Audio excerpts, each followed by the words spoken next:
Assalatu wassalam ala asyrafil salin wa ala alihi wa ashabi ajma'in. Amma ba'd. Assalamualaikum warahmatullahi wabarakatuh. Mga kapatid sa Islam, nandito naman po tayo para magbigay ng Islamic Bismillahirrahmanirrahim. Nandito naman po tayo buhay para magbigay ng mahirap. Kaya ito isa sa mga pinakamagandang topik ko. Inshallah, bigyan natin ng paliwanag. At alam naman natin mga kapatid, iba, napaka-negatibo talagang pag-iisip. Kapag naisip nila mahirap sila, ay negatibo. Ang iba naman positibo. Kaya tayo, inshallah, i-balance lang po natin kasi ito talagang realidad ng buhay. Hindi naman lahat ay mayaman, hindi naman lahat mahirap. Kaya ang Allah subhanahu wa ta'ala naglagay talaga ng kaayusan para magpatuloy tayo sa pagsamba kay Allah subhanahu wa ta'ala sa kaayusan din. At isa sa mga benepisyo mga kapatid ng mga mahirap, sila po ay madaling nakakaunawa ng tinatawag nating karunungan ng Allah subhanahu wa ta'ala. Bagkus kung susuriin mo talaga ang mga naunang mga kwento, halos sa mga tagasunod ng mga propeta, ng mga mensahero, ay mga yaong mga mahihirap. Allahu Akbar. Katulad ng sinabi ng Allah subhanahu wa ta'ala, qalu anu'minu laka wattaba'akal ardhalun. Sinabi ng Allah subhanahu wa ta'ala bilang kwento to ng mga nauna. Sinabi nila, kanilang sinabi, ibig sabihin mga mapagtakwil, mga hindi sumusunod, mga tumatanggi. Bakit kami maniniwala sa iyo habang ang sumunod sa iyo ay mga mabababa? Tingnan nyo, ganoon sila ang mga hindi, walang talaga nag-iisip ng tama at tingin talaga nila sa mga mahihirap ay mga basahan, mga mabababa. Hindi nag-iisip ng maigi. Ganoon na magpag-iisip nila mga kapatid. Ngunit ang mga tao na yon, sila po ang unang sumunod sa mga propeta. Yun ang nakikita ng mga Kaya Allahu Akbar. Pasalamat talaga tayo nasa gabay po tayo ng Islam. Na hindi dapat natin laitin ang mga mahihirap kung sila ay naniniwala kay Allah subhanahu wa ta'ala. Kasi nga sila mas halos susunod sa kautusan ng Allah subhanahu wa ta'ala. At meron ding sinabi si Allah subhanahu wa ta'ala sa Quran, وَقَالَ الْمَلَأُ الَّذِينَ كَفَرُوا مِنْ قَوْمِهِ مَا نَرَاكَ إِلَّا بَشَرًا مِثْلَنَا وَمَا نَرَاكَ اتَّبَعَكَ إِلَّا الَّذِينَ هُمْ أَرَاذِلُنَا بَادِئَ الرَّأْيِ وَمَا نَرَى لَكُمْ عَلَيْنَا مِنْ فَضْلٍ bal nadunnukum kadhibin. Sinabi ng Allah subhanahu wa ta'ala sa Quran, at kaya sinabi ng mga namumuno ng mga yaong tumakwil mula sa kanilang mamamayan, mula sa kanyang mamamayan, hindi ka namin nakikita kundi isang tao na kagaya rin namin, at wala kaming nakikita sa iyo na sumunod sa iyo bukod sa mga yaong mas mabababa kaysa sa amin, na mahihina sa pag-iisip, at wala rin kaming nakita para sa iyo kaysa sa amin ng anumang kalamangan. Bagkus ipinagpapalagay namin na kayo'y mga sinungaling. Kaya dyan sa sinabi ng Allah subhanahu wa ta'ala mga kapatid, yan isa sa mga pangungutya sa mga tagasunod. Yun ang kanilang pasihan. Sa panahon natin ganun din ang pasihan ng mga taong mararangal, mga taong mabababa kung wala kang pera. Ibig sabihin, talaga ang pera talaga, kung ano pa, may lakas mga kapatid. Ngunit hindi nga tayo pinagpala, ang iba lang pinagpala sa yaman. Kaya ang kahirapan mga kapatid, isa sa mga suliranin na itinakda ng Allah subhanahu wa ta'ala na mangyari sa mga tao o kaya sa mga lipunan o sa isang pamilya. Kaya ang Allah subhanahu wa ta'ala, siya po, kailangan talaga natin mga kapatid na ibalik lahat ng mga biyaya, na lahat ng mga pagpapala ay mula kay Allah subhanahu wa ta'ala. At ang Allah lamang ang mayroong karunungan Kaya katulad ng sinabi ng Allah Subhanahu wa Ta'ala dito, para makakuha tayo ng idea, sabi niya, inna rabbaka yabsutu rizqa liman yasha wa yaqdir innahu kana bi ibadi khabiran basira. Ang sinabi ng Allah Subhanahu wa Ta'ala, katotohanan ang iyong Panginoon ay nagpapalawak ng panustos para sa sinumang kanyang nanaisin at naghihigpit katiyakan siya sa kanyang alipin ang nakakabatid na tagapagmasid. Kaya sa sinabi ng Allah Subhanahu wa Ta'ala, mga kapatid, nakukuha natin ang hikma dito, karunungan dito, mga kapatid, ng Allah Subhanahu wa Ta'ala. Siya po ang nagpapalawak ng mga panustos. Meron siyang pinayaman, meron din siyang ginawang mahirap. At ang Allah Subhanahu wa Ta'ala, tumitingin lang sa atin yun. Kaya dahil doon, nakakuha tayo ng idea, mga kapatid, sa Islam, kapag ikaw nagtiyaga sa buhay mo, insyaallah, yayaman ka rin. Kaya hindi talaga pwede na paupo-upo ka lang o kaya maging batugan ka. Dapat gumalaw ka. Ang Allah Subhanahu wa Ta'ala, tinitingnan lang tayo. Hindi mo pwede masisi si Allah Subhanahu wa Ta'ala na bakit ikaw ay mahirap. Ngunit, mga kapatid sa Islam, ang relihiyon natin, tinuruan talaga tayo ng mas mainam. Mas mainam kung saan naniniwala tayo kay Allah Subhanahu wa Ta'ala. Ang mahal nating propeta Muhammad sallam nga ang kanyang dua, tignan niyo kanyang dua, mga kapatid. Allahumma inni as'aluka tayyibat wa tarkul munkarat wa hubbul masakin. Sabi ni Prophet Muhammad sallam sa kanyang dua, mga kapatid. Sabi niya, O Allah, humihingi ako ng mga malilinis, mga malilinis, at pag-iwan sa mga kasalanan at pagmamahal sa mga dukha. Allah, tingnan niyo, hubbul masakin. Ganon na ganon ang dua ng mahal nating propeta Muhammad sallam.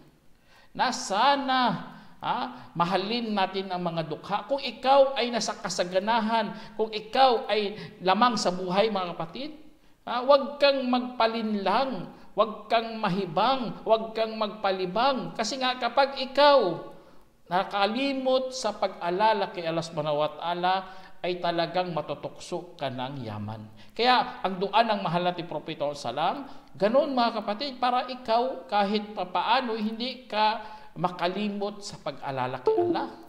Tignan nyo ang mga kalagayan ng mga dukha na walang-wala talaga sa buhay nila.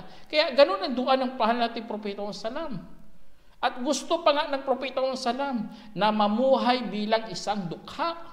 Katulad dito sa hadith dito na inulat ni Abu Sa'id Al-Khudri radiyallahu anhu, na sinabi niya, mahalin ninyo ang mga dukha sapagkat narinig ko ang mensahero ng Allah sallallahu alaihi wasallam na nagsasabi sa kanyang panalangin, O Allah, buhayin mo po ako bilang isang dukha at patayin mo ako bilang isang dukha at tipunin mo ako sa pangkat ng mga dukha. Isinalaysay ni Ibn Majah at itinama ni Albani. Kaya mga kapatid, itong mga dua ng mahal nating propeta sallam, na hindi talaga siya gusto na mamuhay bilang isang marangyang tao. Wala namang problema, sabi ko sa inyo, wala namang problema, pero dapat ingat ka lang, kapatid. Huwag ka lang magpahibang ng sobra-sobra. Kasi kapag nahibang ka na, doon ka na matutukso, doon ka na makalimot, hanggang maiwanan mo talaga ang tamang relihiyon. Kaya yan isa sa mga ng mahal nating propeta Muhammad sallam. Kaya ang kahirapan, mga kapatid, ay hindi pinupuri ang tao nito. At wala talaga itong kagandahan. Totoo yan, wala talaga kagandahan. Ikaw mahirap ka. Wala talaga, hindi ka pinupuri ng tao. Maliban kung ikaw ay merong kaayusan. At meron kang takot kay Allah Subhanahu wa Ta'ala at pagtitiis. Ganun. Kapag mahirap ka, mapagtiis ka. May takot ka sa Diyos. At hindi ka gumagawa ng kabutihan, ikaw meaning nalampasan mo ang pagsubok ng Allah Subhanahu wa Ta'ala. Kaya ipatuloy mo lang. Namuhay ka kasi sa pagiging marangal. Hindi ka nagnakaw, hindi ka nagbenta ng katawan mo, hindi ka nagbenta ng mga alak. Nabuhay ka bilang marangal. At alam naman natin si Allah subhanahu wa ta'ala. Pinarangalan niyang mga tao, mga kapatid. Katulad ng sinabi ng Allah, وَلَقَدْ كَرَّمْنَا بَنِي آدَمَ وَحَمَلْنَاهُمْ فِي الْبَرِّ وَالْبَحْرِ وَرَزَقْنَاهُمْ مِنَ الطَّيِّبَاتِ وَفَضَّلْنَاهُمْ عَلَى كَثِيرٍ مِّمَّا خَلَقْنَا تَفْضِيلًا. Sinabi ng Allah subhanahu wa ta'ala, at sadyang pinarangalan namin ang mga angkan ni Adam, ang mga anak niya, at binuhat namin sila sa kalupaan at karagatan, at ipinagkaloob namin sila mula sa mga malilinis, at itinangi namin sila sa higit sa sinumang nilikha ng lubusan. Kaya, Allahu Akbar, mga kapatid. Kaya, kung ikaw mahirap, mga kapatid, mayroon kang pagkakataon. Kasi nga pinarangalan ka ng Allah subhanahu wa ta'ala. Kailangan lang talaga sikap. Kailangan lang talaga ng tiyaga. Kailangan talaga gumalaw ka, magbenta ka. Basta ikinalulugod lang ng Allah, go. Patuloy mo, kapatid. Kaya marami talagang kaya isa sa mga kagandahan kasi ito, mga kapatid. Kasi nga ikaw kapag ikaw may iman kay Allah subhanahu wa ta'ala, na lubos mong naunawaan pala mga lahat ng pagsubok ng Allah subhanahu wa ta'ala, na kailangan lang bumangon, kailangan lang idilat mo ang mga mata mo, kailangan lang na paggalawin mo ang iyong mga kamay at paa at iyong kaisipan. Kapag hindi, wala namang problema. Kapag ikaw namuhay mahirap, kahit anong tiyaga mo, wala namang problema yan. Basta ikaw, ginawa mo na lahat-lahat ng iyong makakayanan. Kasi nga sa araw ng paghukom, bibigyan ka rin ng Allah subhanahu wa ta'ala ng gantimpala. Allahu Akbar. Katulad ng isang tanong dito. Isang tanong ng isang Hudyo kay Prophet Muhammad Salam. Pumunta talaga doon ng Hudyo, nagtanong kay Prophet Muhammad Salam. Sabi niya, saan ang mga tao sa araw kung saan papalitan ang kalupaan ng ibang kalupaan at ang kalangitan ng ibang kalangitan. Ibig sabihin sa araw paghukom to. Sinabi ng mahal natin Prophet Muhammad Salam, sila ay nasa kadiliman na walang tulay. Ibig sabihin, lupa siya. Di alam na anong lupa yun. Basta madilim masyado. At sinabi niya, tinanong ulit ang Hudyo, sino kaya ang unang tao makalampas? Kanyang sinabi, ang mga mahihirap na muhajirun. Allahu Akbar. Ibig sabihin, kapag ikaw katulad ng mga muhajirun sa pagsubikap sa Islam, nagtiyaga, mahirap ka, inshallah kasali ka rin doon na makakalampas sa lugar kung saan napakadilim na walang tulay. Kaya, Allahu Akbar, mga kapatid. Kaya, ang Allah subhanahu wa ta'ala, siya po talagang nakakaalam, higit na nakakaalam sa mga mayayaman at higit ding nakakaalam sa mga mahihirap. Kaya, kung ikaw tinahak mo ang landas kung gusto mo yumaman, wala namang problema. Kasi si Allah subhanahu wa ta'ala, binigyan ka naman ng kaalaman. Kung pinili mong landas ng kahirapan, talagang magdudusa ka, kasi nga, pagsubok yan, kapatid. Pero kung ikaw dahil masama ka, ay nagiging parusa talaga yan ng Allah subhanahu wa ta'ala. Allahu Akbar. Kaya, at alam naman natin, mga kapatid, ay itong nakakatakot sa pagiging mahirap. Kung wala kang pananampalataya, nagbabago ang iyong paniniwala. Nagbabago ang iyong pag-uugali.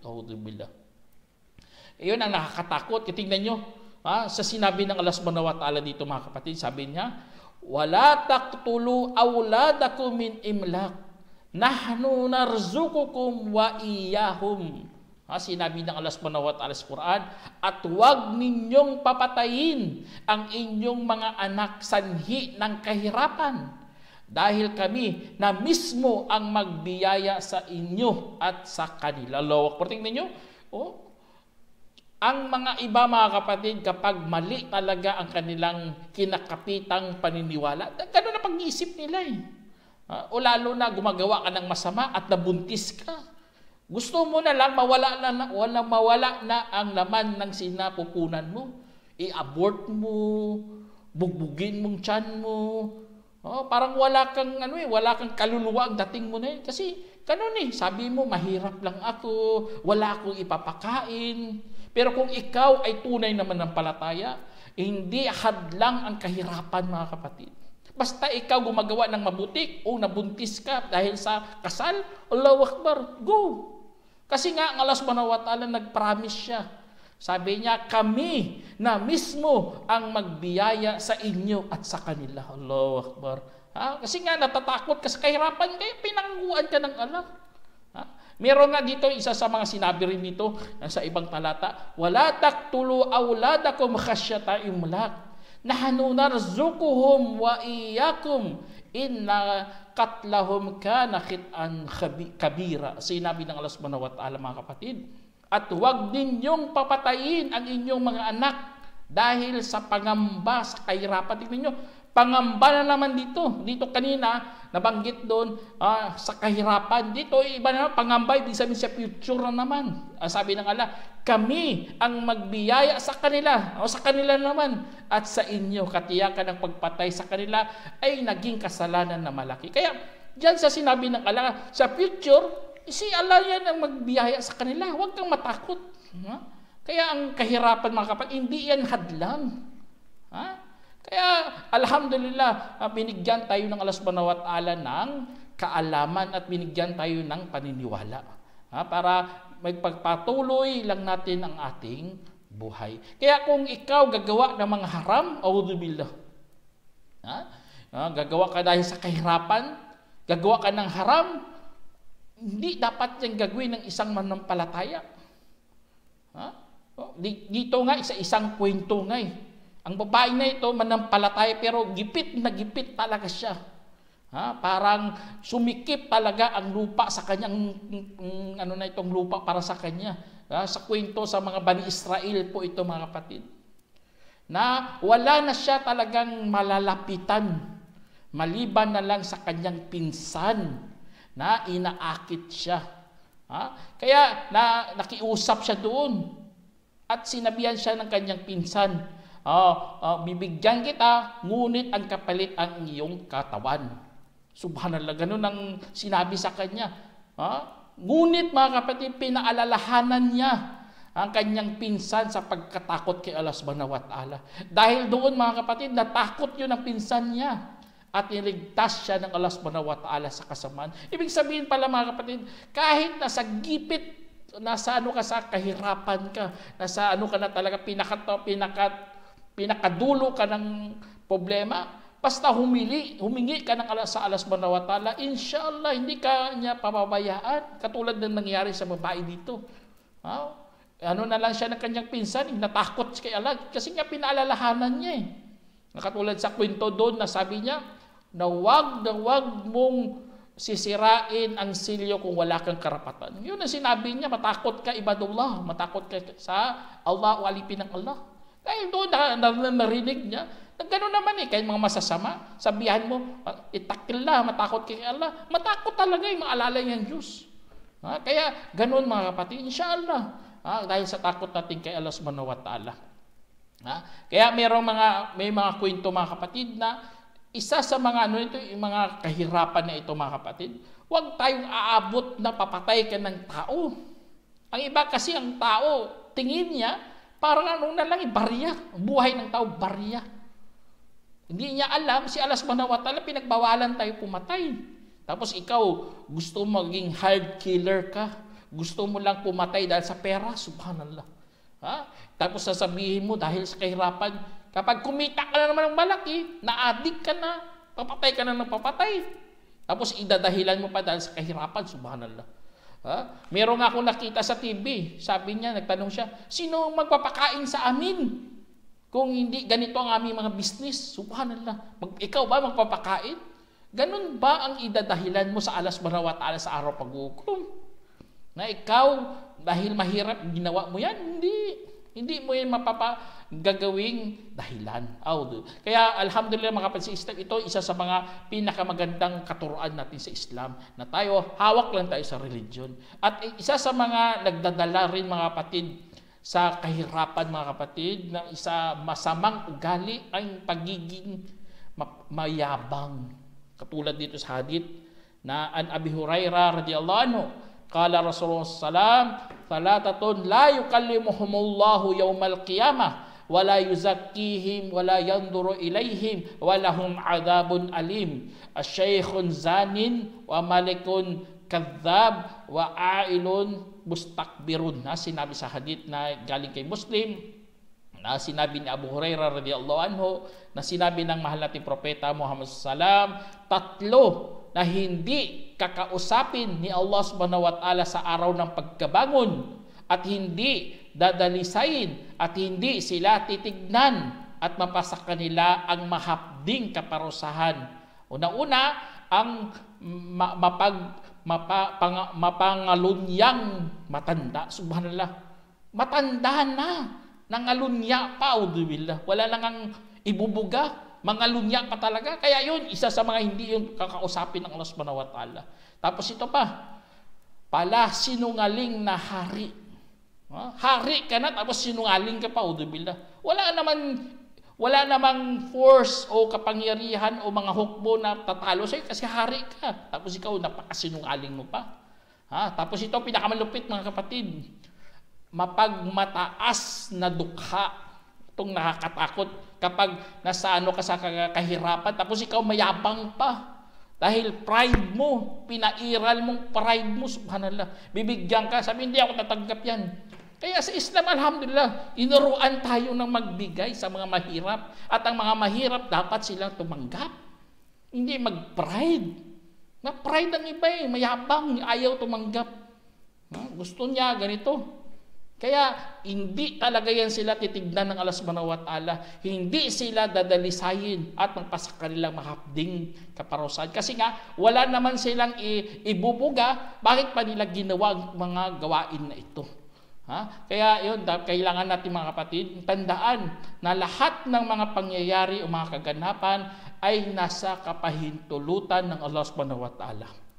Kasi sinabi ng Allah, wa ma asaba min musibatin illa biidnillah wa may yu'min billahi yahdi qalba wa wallahu bikulli syai'in alim. Sinabi ng Allah, walang madatnan mula sa anumang sakuna maliban sa kapahintulutan ni Allah, at ang sino mang naniniwala sa Allah ay magagabayan ang kanyang puso, at si Allah ang maalam sa lahat ng bagay. Allahu Akbar. Kaya tingnan nyo mga kapatid, kapag ikaw naniwala kay Allah, magagabayan ang iyong puso. Sana ilayo tayo sa mga masasamang epekto ng kahirapan para hindi tayo mapunta sa mga ganitong mga pag-uugali. Kaya ang paniniwala sa Allah ay napaka-importante talaga mga kapatid. Kasi nga binigyan na tayo ng pagkakataon. At alam naman natin si Allah subhanahu wa ta'ala ay nagbibigay ng mga biyaya. Walang makakapigil sa biyaya ng Allah subhanahu wa ta'ala. Kaya magdua ka kay Allah. At gawin mo talaga ang iyong lahat ng iyong makakayanan. Kung ikaw na sa kagipitan, sa kahirapan, magtiis ka lang kapatid.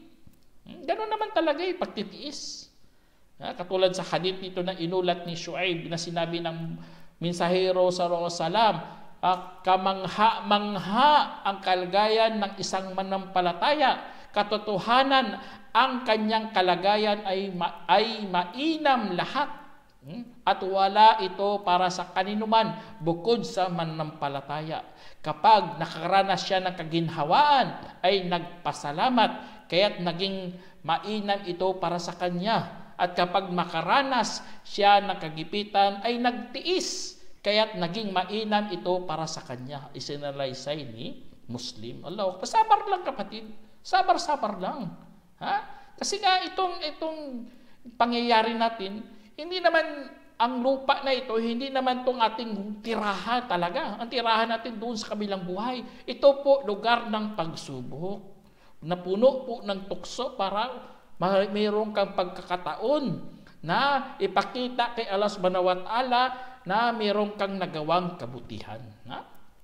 Kaya sa pagtitiis mga kapatid, tignan nyo, maraming benepisyo sa atin. Ang iba kasi, tignan nyo, maraming nagpapatiwakal dahil sa kahirapan.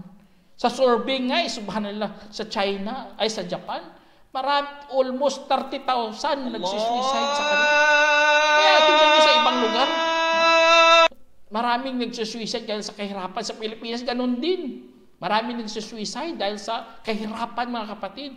Meron nga ako nakita sa balita, bata, subhanallah, bata, nag-suicide, dinamay pa mga kapatid niya. Pinatay niya lahat ng kapatid, tapos siya sa huli, siya nagpatiwakal din. Kaya, billah mga kapatid, ganun ang mangyayari sa taong walang pananampalataya, hindi nag-iisip sa kabilang buhay. Iniisip niya kasi nga mabubuhay ka naman ulit dito sa mundo. Subhanallah, panloloko lang yun. Lason yun sa kaisipan, hindi ka na mabubuhay dito muli. Magtatayo ka doon kay Allah subhanahu wa ta'ala at mananagot sa iyong mga pinaggagawa. Yun ang tamang pananampalataya. Kaya mga kapatid, magdua lang tayo kay Allah subhanahu wa ta'ala. Na katulad sa ginawa ng mahal nating propeta Muhammad, sabi niya, Allahumma inni a'udhu bika minal kufri wal faqr wal adhabil kabri. Tingnan niyo sa dua ng mahal nating propeta Muhammad, sabi niya, O Allah, O Allah, tunay na ako ay nagpapakupkup sa iyo laban sa katakwilan, kahirapan at kaparusahan sa libingan. Tingnan niyo, subhanallah. Ang katakwilan, yun ang kupur. Sinama niya ang kahirapan, subhanallah. Kaya nakakatakot yan. Sinama niya ang katakwilan sa kahirapan. Kasi nga, halos sa mga mahihirap ay pumupunta sa kupur. Iba nga, binibintay niya ang religion niya Pupunta doon, tatanggap ng mga regalo, kapalit kanyang relihiyon. Auzubillah. Kaya mag-ingat mga kapatid. Kaya yun, isa sa mga natin yan, mga tandaan bilang isang Muslim. Kaya ang mahal nating propeta nagdudua din ulit. Sabi niya, ako nagpapakupkup laban sa pagsubok ng kahirapan. Tingnan nyo, ganun na pag-iisip ng Muslim. Ang pag-iisip ng Muslim kapag may pagkahirapan, pagsubok yan ng Allah subhanahu wa ta'ala. At walang lunas yan mga kapatid. Walang lunas yan maliban na lang kung susunod ka sa Islam. Na meron kang takot kay Allah. Meron kang paniniwala sa kabilang buhay. At meron kang aanihin kapag ikaw ay magtiis. Kaya ang utos lang sa atin kapag mahirap ka, hanapin mo ang biyaya ng Allah subhanahu wa ta'ala. Yun ang magandang tayo sa mga kapatid nating mahihirap. Hanapin ang biyaya ng Allah subhanahu wa ta'ala. At huwag kang magtunganga lang. Hindi ganun ang sa atin mga kapatid. Tunganga ka lang, tungango ka lang, ano pa dyan ginagawa mo. Kasi nga utos ng Allah subhanahu wa ta'ala, hanapin, huwag magiging uwan tamad. Si uwan tamad, subhanallah, hintayin niya kapag mahuhulog na ang prutas ng bayabas. Hindi niya akatin, hindi niya pipitasin, hintayin niya, bubuksan niya lang kanyang bunganga. Subhanallah, napakaswerte mo naman kung yan ang gagawin mo. Hindi pa yan paraiso. Sa paraiso walang problema, ganun ang mangyayari sa iyo.